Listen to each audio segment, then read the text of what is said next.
At the end of the day, it's not about what you have or even what you've accomplished. It's about what you've done with those accomplishments. It's about who you've lifted up, who you've made better. It's about what you've given back. Denzel Washington. Welcome to Inspire Vision. Our sole purpose is to elevate the lives of others and to inspire you to do the same. Serena, welcome to the show. Thank you so much, Dr. Doug, for having me here. Hey, I'm really excited. Now, where are you living? I live in Melbourne in Australia. Okay, wow. That's why our time difference isn't so bad. That's right. I'm in Thailand, so it works pretty well. So let me ask you a question, and I always ask this of people that I interview. You have an interesting background. You were an attorney, and all of a sudden here you are doing what you're doing. You have this wonderful podcast, and you've written a book, and you're doing all of these things. What what was your journey? What was your personal journey that brought you to this point where you are helping women and doing the things that you're doing?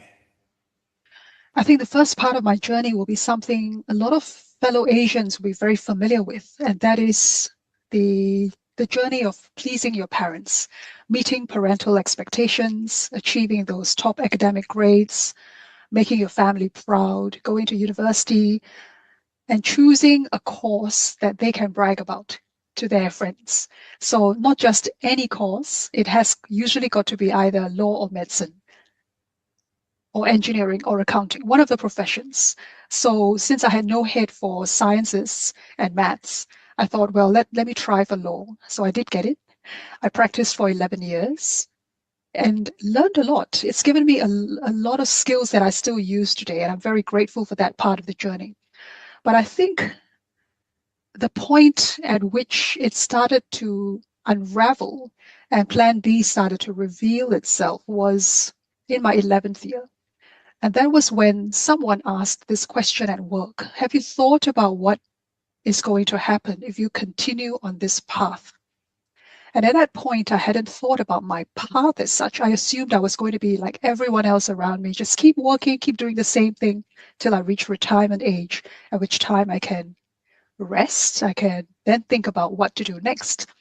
But at that moment when that question was asked, I had this picture of myself at 30 years down the road, looking back, looking at what I've accomplished. Oh, so I've got here, I've reached this point.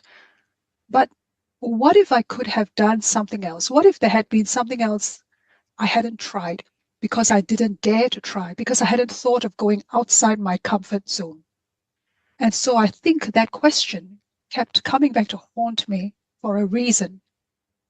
And that was the beginning of that unraveling and then looking for the plan B, which didn't exist at the time.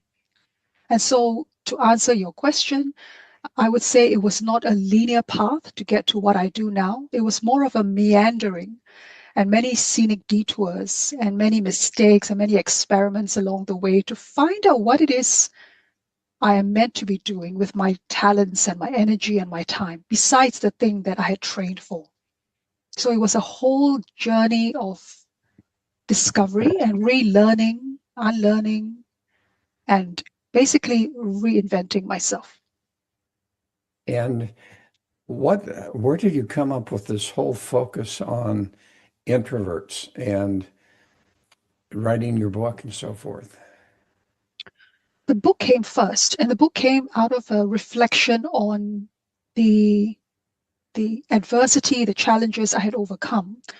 And I thought, it would be useful to put that in writing because I've always loved writing and I love the thought of creating something from nothing and being able to share that with other people. But this project took on a life of its own because I put it out on social media that I was going to be writing about this topic.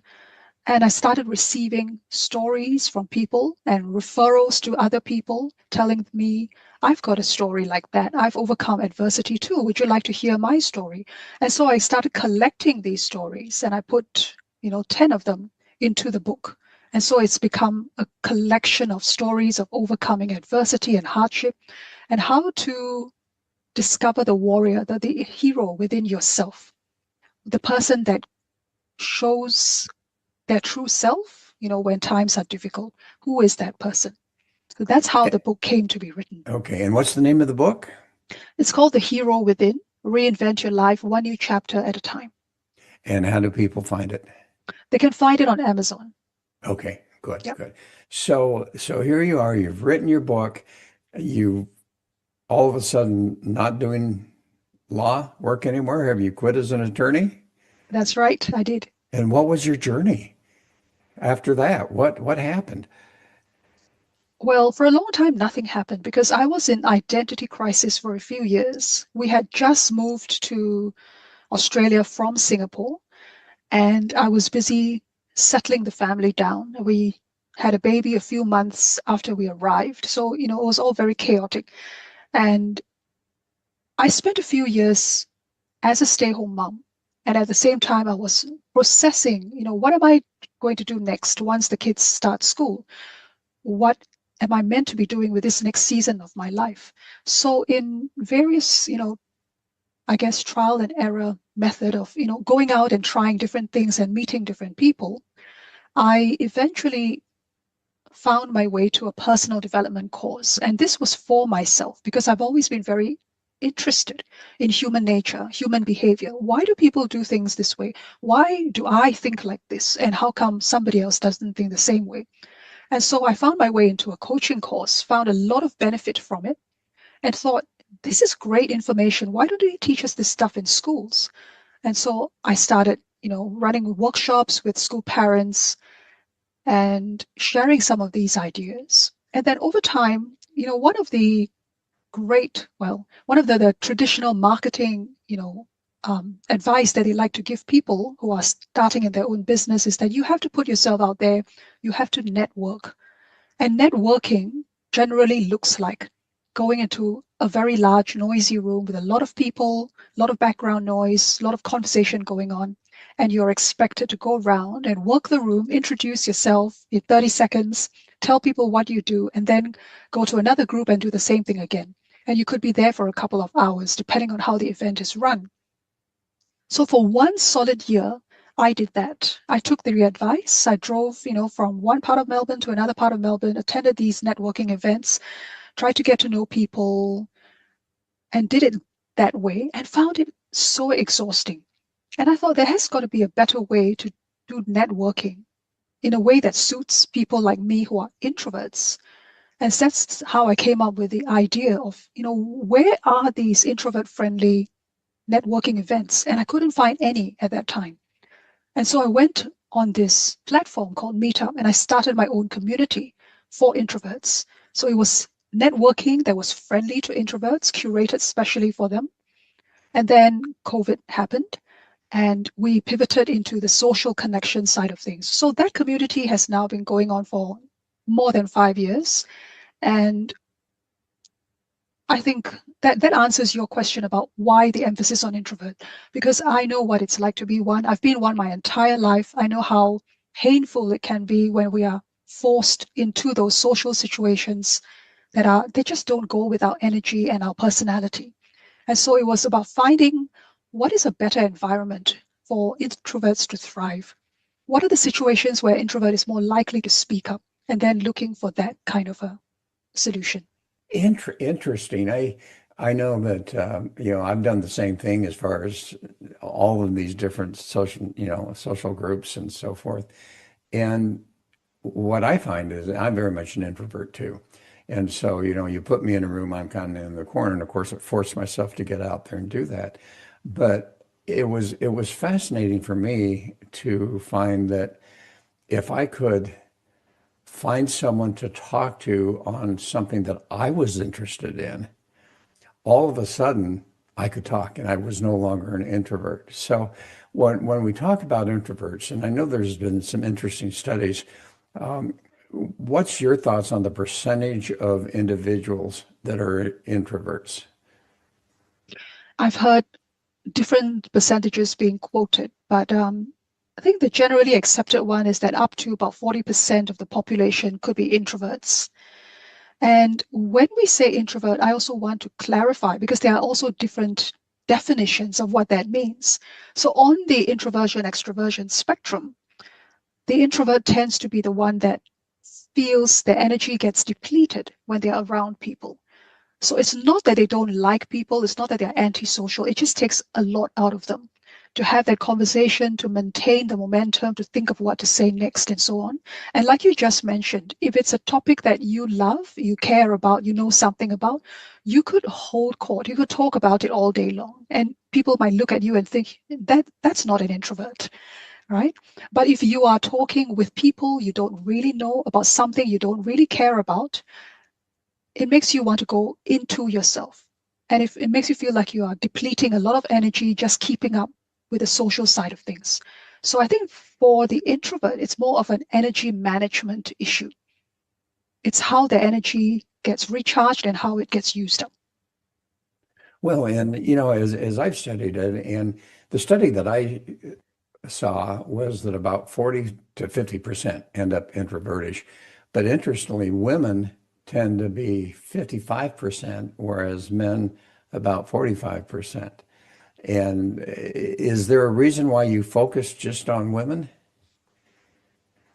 Well, being one myself, it helps me identify, I guess, and more readily notice the things that bother introverted women. So there's already that, that common experience there. It's easy to talk about things. And I guess with women also, we're trained to be nurturing, we're trained to listen, we're trained to sort of be in the background. And so it becomes very natural for a woman to assume that background role, be on the sidelines, be the observer, be the helper or the supporter, the number two, right? We're comfortable when a woman is in that role. But when a woman is aspiring to be number one, then some other challenges might come up. So I think it's to do with our conditioning, our culture, and our society's expectations of gender roles. Well, and as you said, it's interesting. We're talking about introverts, and sometimes it's like, okay, that's kind of a negative thing or a difficult thing. And yet you hit on some key aspects right there. Introverts tend to be more empathetic, they tend to be more kind. So, what are the positive aspects of being an introvert? Oh, there's so many, Dr. Doug. Active listening is one of them. And it's one of the most underrated superpowers because it actually takes a lot of presence to listen actively to someone and not try to interrupt, not try to jump to conclusions, not try to, prepare what am I going to say next when they finish talking. Because when you're like that, when you have that kind of a bracing sort of energy of, let me get my word in, it affects the harmony and the flow of the conversation. So for someone to be able to actually sit back and say, I'm not going to do anything, I'm just here to listen and to support whatever is being said, that is actually a strength. And it's a strength that could, I wish more people had. I wish more people listened instead of jumping to conclusions or trying to talk over other people. And that is one of the challenges introverts face in discussions, in meetings, anytime it's a group of different voices that are expressing views. Sometimes it's the introvert's voice that gets crowded out. But at the same time, it's also the introvert's voice that makes the most impact when they finally have a chance to speak. I think we've all been in that meeting where the quietest person suddenly spoke up and everybody else stopped and paid attention. And there's almost that sense of jaws dropping because whatever they said, they spent a lot of time thinking and filtering and processing and weighing and considering everybody else's opinions before they then decided to drop that nugget of wisdom into the silence. And that is so powerful. So active listening, along with the empathy that you mentioned, is definitely one of the superpowers. Well, and I find that interesting. And so the question in my mind then becomes, all right, so here's an introvert that is powerful with empathy, with thinking, with all of that type of thing. Yeah, a little bit shy about speaking out, but at the same time, very strong-willed and able to, well, not strong-willed, but able to do that. Um, and yet, all of a sudden, they don't really acknowledge that necessarily. I don't know what you have found, but do they really acknowledge that, particularly with clients you work with? And do you mainly work with women who want to then become powerful attorneys, become powerful CEOs? Or do you work with women who literally, as you said, you're a mother, you've gotten that whole part of your life that you've been able to focus on. And yet, is there something else, as you said, once they go to school, now what are you going to do? How do you help these women and men to some degree, but where you're focusing on the women, how do you help them to love what they do more? Then how do you help them to keep that balance? Because as you know, and as I've seen this, and as I've talked to many people about this on the podcast, there's that movement that literally takes women away from that empathetic kindness and so forth until they're CEOs and they're strong-willed and on and on and on. So how do you balance that out? I don't know that we ever achieve that balance, Dr. Doug. I think that balance is actually a mythical balance, and it's different for each person. Some people, some women are quite happy being that more dominant, CEO energy kind of person. And that's fine. And some people are just naturally nurturing and happy to be number two, and that's fine too. I think the important thing is the self-awareness. What is it that that particular person wants in their life, whether it's personally or professionally? And they need to then acknowledge, be honest about this is what I want. And it's okay if other people think differently, or it's okay if other people have expectations of me that are different. I then need to develop those boundaries, and I need to develop the courage to walk my own path, and I need to develop that conviction so that I'm not going to be blown about, by other people's opinions. I know what it is I need to do in this particular situation, and I'm doing it for these reasons. Well, and as you talk about introversion, and I'm certified in behavioral management, so I've really looked at this carefully.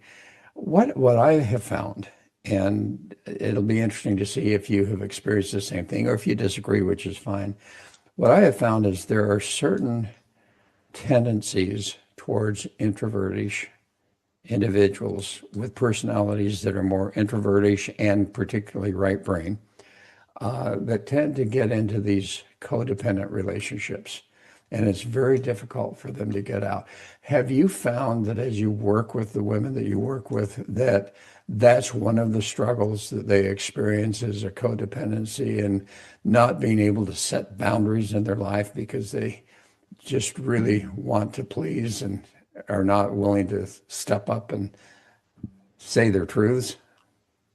Yes, it is not easy. And when you say codependency, are you referring to intimate relationships or just in Yes. general? Yes, in intimate Yeah, in, relationships. in relationships. Yeah. Yes, yes. Well, I won't say a lot of my clients have that particular issue, but I did notice that with the people pleasing, that pops up a lot.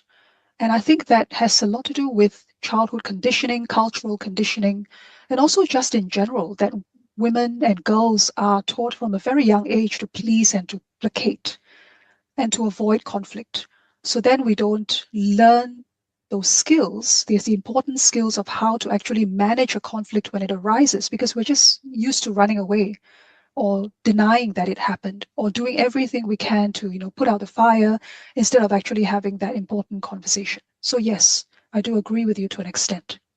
Oh, interesting. And I'm not familiar with your specific culture, okay? But I know in general, the Asian culture is very focused on family, on supporting that way. I observe it here in Thailand deeply, which is different from the U.S. in to a large degree. But how do you help women who really have that sense of wanting to serve, wanting to take care? I mean, obviously, you're helping your children, you're helping your husband, you're there as a mom, you're there as a housekeeper, and so on and so forth, unless you get someone to come help on that.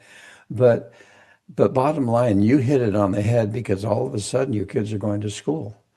And that whole focus, which is so important in so many cultures, suddenly is no longer as strong. And then all of a sudden, now you have to figure out what are you going to do with your life?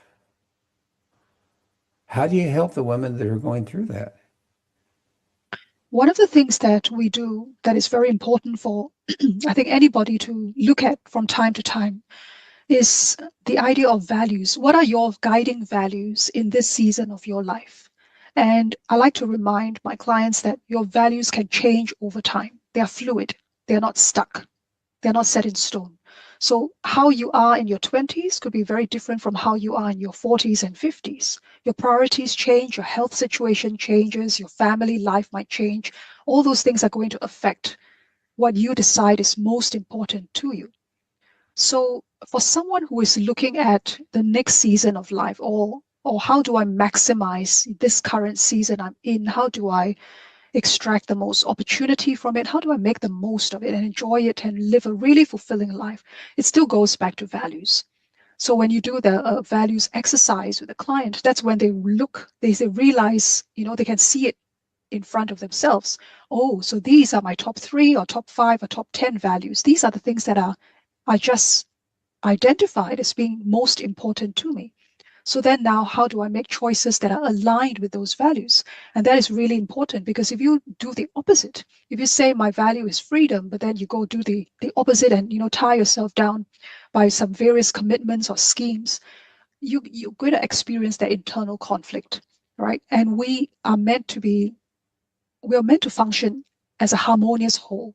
So you can't have your mind in conflict with your body and your spirit. It all has to function, and flow together. So that's where the problem comes in, when you think you want one thing, but that your actions show something else, or you are trying too hard to please other people and conform to other people's expectations, but in your heart, you really want to go and do something that's nobody has ever done before.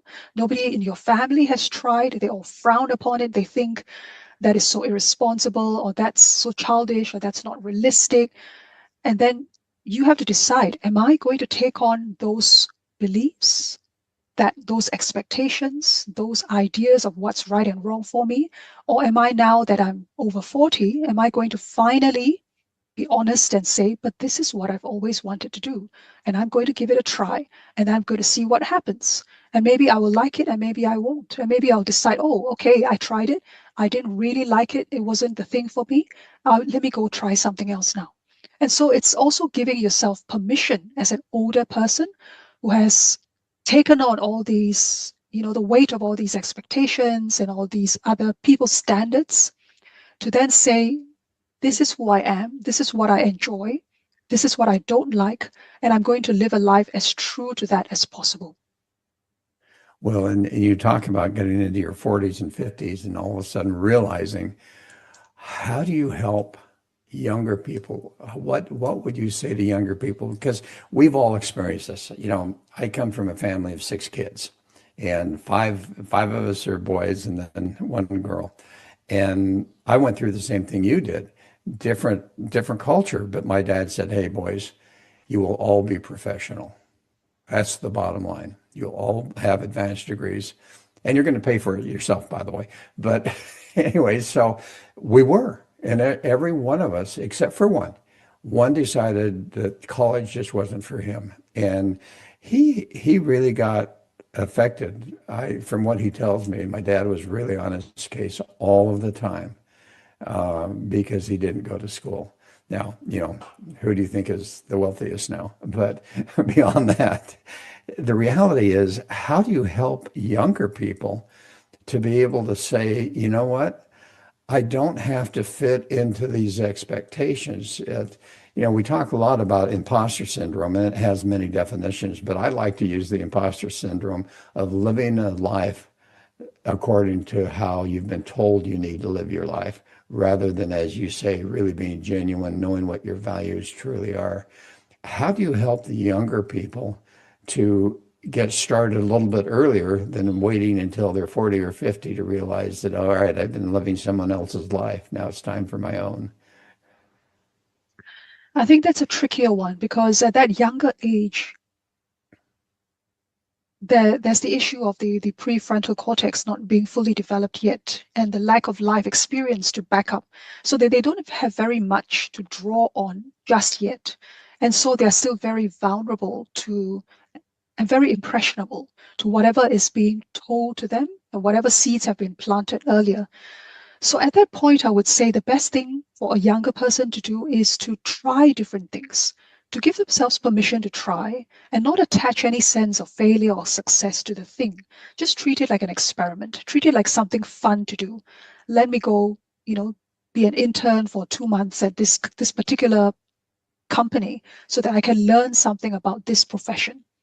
Or let me go reach out on LinkedIn and connect with 5 people I admire, whose work I've been following, whose things I've been reading about, and find out more about them, have a coffee conversation with them, talk to them and ask some questions. And people usually are very open and generous when they realize that you are genuinely curious and you are interested and you want to improve yourself. So there are there are all kinds of different things young people can do. But I think the important thing is to recognize without judging that whatever you've been taught up to that point, whatever you've learned up to that point, that is useful. It has got you this far. And we can appreciate it. We can make the most of it. But now you are in the next season, you have a choice. You have the ability to expand your world. So if you can travel, if that's within your means, travel so that you widen your experiences. You get to talk to people from different cultures. It really opens the mind, and you come back a different person. Do volunteering work, intern somewhere, be part of a cause, read widely, and if possible, do things that don't always require you to be attached to a screen. Go out in nature, be with other people, hang out with people who are very different from yourself. Because I think the older we get, sometimes we get very set in our ways, and then it's much harder to reinvent yourself because you are unlearning a lifetime of habits. But if you are in your teens, if you're in your 20s, you have less of that baggage to deal with. So if you Well, open your mind sooner, that's the better. how do you help people, whether they're, older or younger? How do you help them to really discover what their values are? Because I think you've hit it on the head there that, values really help us to either really living a life of joy and happiness and peace versus someone else's values. We find that, yeah, we're doing well, but there's always that inner sense of frustration because that's not who we really are. How do you help people to really discover what their true values are? Well, I usually take my clients through a values exercise. And when they look at that list of values, they are asked to prioritize them, number them. And that's when that really forces them to choose between this and that. And it's in that action of repeatedly choosing until they filtered it down to, let's say, 10. That's when they realize what's really important. That some things that they thought were important maybe are actually a lower priority. And some things they didn't think about, but that keep popping up in their lives, that keep showing, it's almost like there's a red thread connecting all these various events that keeps showing like a universal theme. They will know that, they will recognize that in themselves, that, yes, this is how I've been deciding, making choices about my career, about my relationships, about all the aspects of my life. This is what's been guiding me. They will find that connecting thread. And do you find that sometimes, and there's an example that I'll share, but do you find sometimes that people who are not living their true values are not really finding the success in their lives? And whether I don't mean financially necessarily, but just that sense of happiness and joy. When I was getting certified in the behavioral management, one of the stories that they told in one of the studies, they talked about how two individuals had been hired to be salespeople, and they both came across in their interviews just incredibly well. And then over the course of a year or two, one was just being so successful, and the other one was really struggling, and they couldn't figure it out. And finally, they brought someone in to really look at that. And as they got into the values, they found that the fellow that was very, very successful really had a value of economics. And the one that wasn't successful really had a value of artistic type of thing. And so as you work with people, have you found that oftentimes when they're using someone else's values, because that's what they need to do, that they don't have the success in their lives that they could if they were true to their values? So I'm going to qualify that because you did mention that success doesn't have to mean financial success. So assuming that what you mean by success is that someone is feeling fulfilled, feeling joyful, that it Yes. energizes them, it gives them a purpose, then it makes perfect sense, your example, because we can't help but be ourselves. So the longer you're in the game, the more the mask comes off. There are going to be situations that are going to test you, and that's when you really know which way your values are.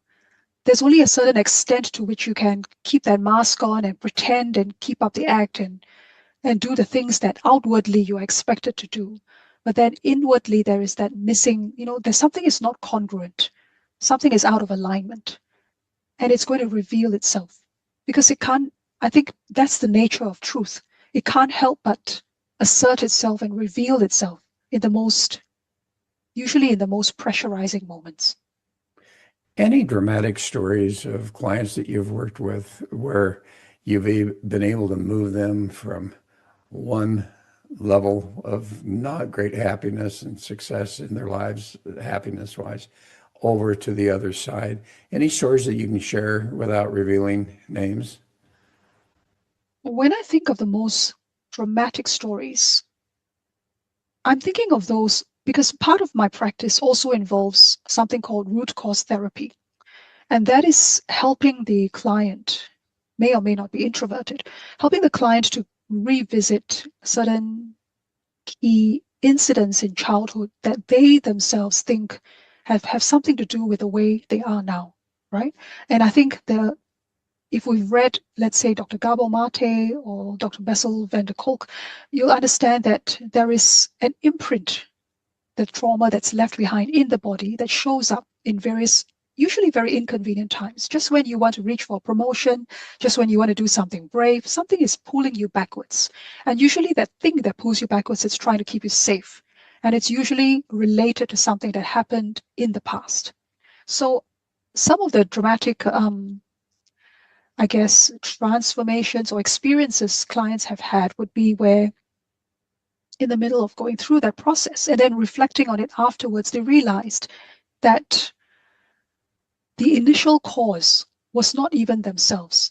It was something from beyond their timeline, as in it was an ancestor who had experienced a certain trauma, and that trauma was passed down through generations, and it's affected my client as well. So, maybe 2 or 3 generations later, they are haunted by something. They don't know exactly what it is, but because, through that process, they are able to identify, oh, it was my great grandmother or something who has been through that thing. And that thing is so powerful, has left such a strong imprint that in the present generation, this person is not, is suffering from imposter syndrome, has a business, has an idea, a vision, wants to change the world, wants to help lots of people, but just can't bring themselves to start doing the work, to be visible, to let people know, to say, this is what I do, this is how I help, come work with me. So they stop themselves even before they can take those steps towards establishing the business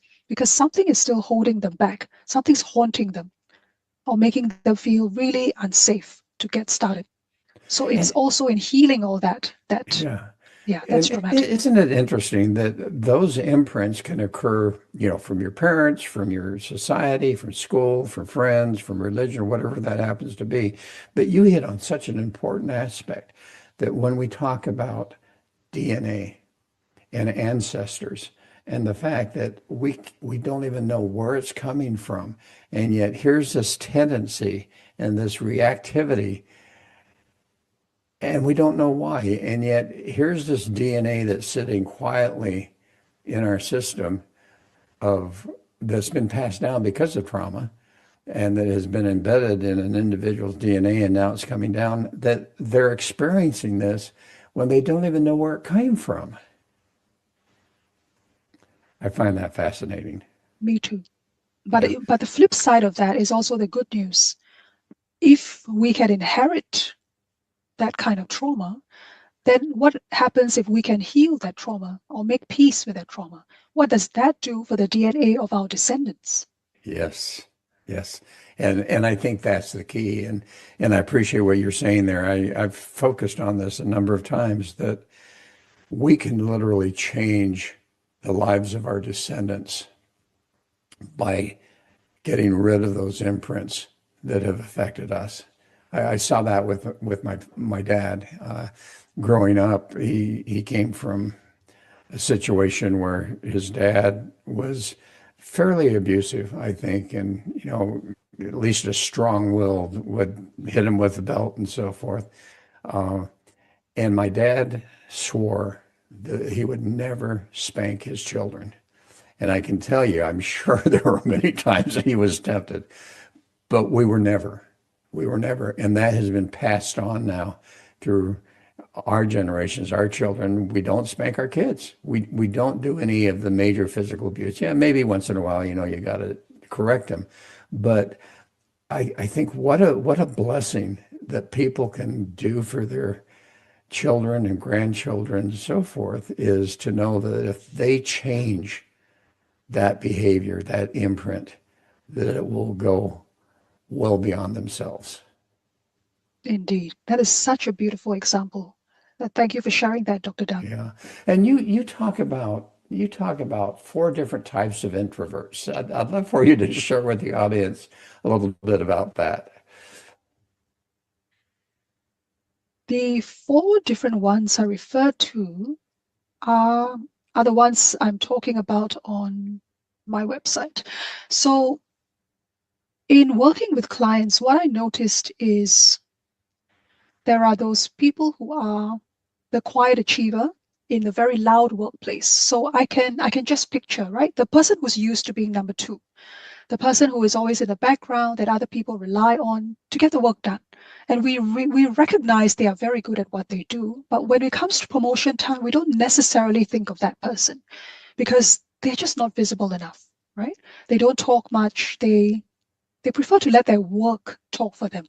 And we know how that works out. We know that it's not always about the person with the best work who gets noticed. It's the person who speaks the loudest. So Yeah. that's where the quiet achiever gets overlooked. Okay. And that's a frustration.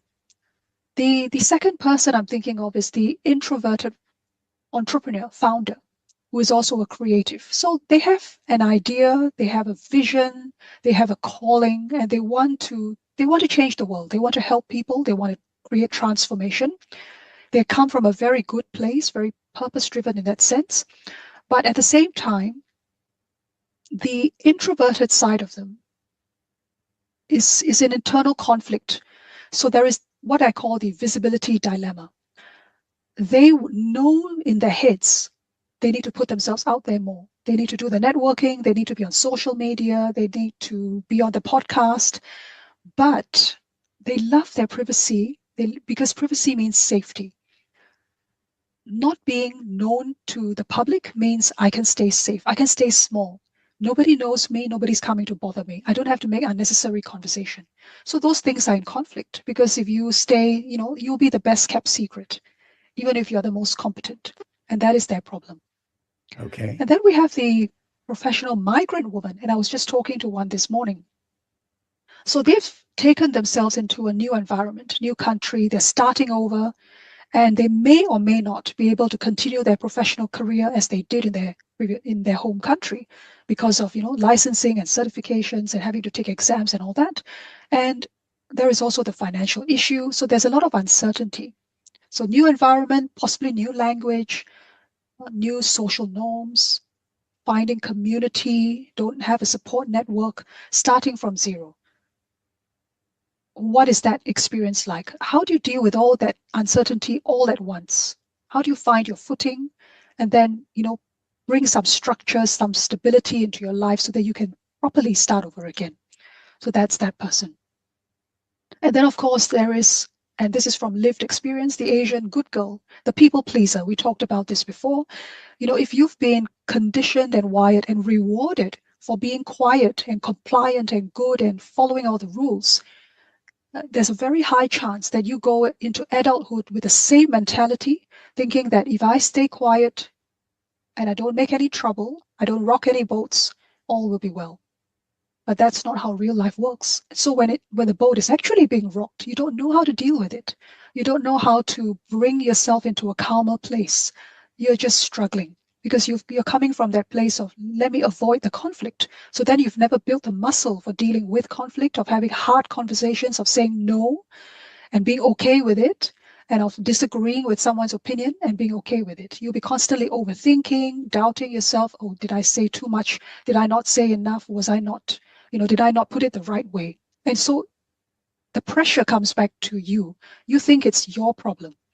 It becomes a performance problem. Actually, it is not. It's simply that you haven't learned who you are, where your boundaries are, and you haven't learned to assert them and to be your own person. So those are the 4 types of introverts I'm thinking of. All right. In a very short time, if someone finally recognizes that they're that introvert and they're experiencing one of those areas, how do they overcome it? Do they really need to reach out and get some help? I would say to them, your introversion is your superpower. Recognize your strengths. The fact that you can listen well, the fact that you have presence, the fact that you are that calm person in the midst of chaos, the fact that you can think clearly and articulate well, all those are your super strengths. So use them. Create your own lighting so that you can shine wherever you are. Yeah, wonderful. And so, how do people find you if they want to be able to reach out? Do you work mainly in the area that you are, or do you use Zoom and reach throughout the world? How do people find you if they want to really get that coaching and that help, which personally I believe is makes a big difference when you have an outside individual being able to help you and guide you?